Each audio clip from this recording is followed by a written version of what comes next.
presented by MBMP Music. Music by Manoj Bhaskar.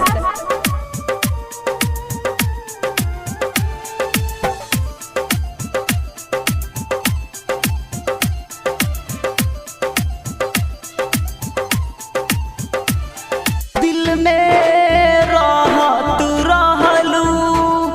पल भर में छोड़ दिहलू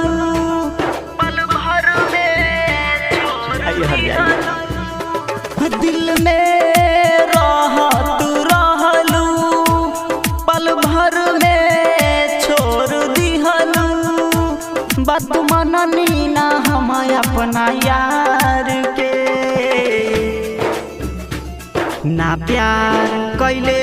रहती ना धोखा पवले रहती ना प्यार कैले रहती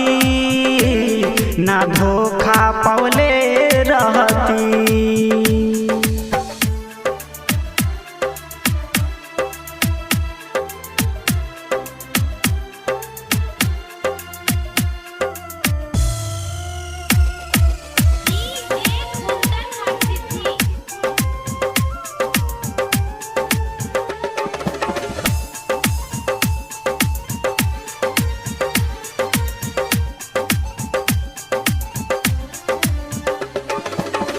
धड़कन बना देलू सोना के पानी दोसरा के होके जात बानी ये रानी सुनी के बात तो छेदा होता दिल में तू तो खुश बारू अब पियावा के साथ में तू तो खुश बारू अब पियावा के साथ में धड़कन बना देलू सोना के पानी दोसरा के होके हम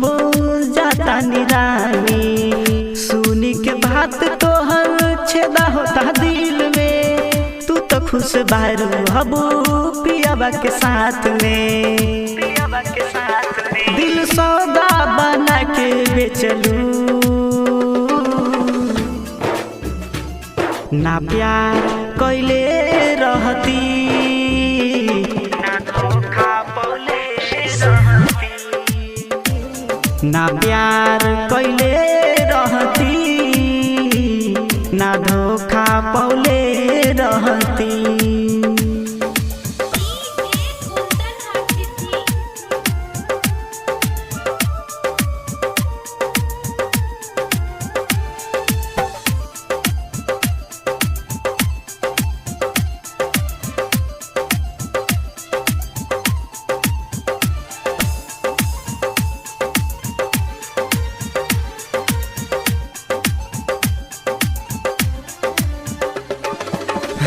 इस बार मानिस दर्द केहू से न कही सपना समझ के केहू से न कही भाई मनोज प्यार में पागल भइल टूट गइल सारा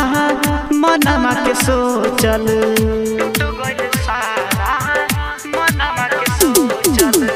इस बार मानिस दर्द केहू से न कही सपना समझ के भूला हम दी मनोज प्यार में पगला गइल टूट गइल सारा मनवा के सोचल सोनू जी तू न जियल जाई ना प्यार कैले रहती ना दर्द पौले रहती ना प्यार कैले रहती ना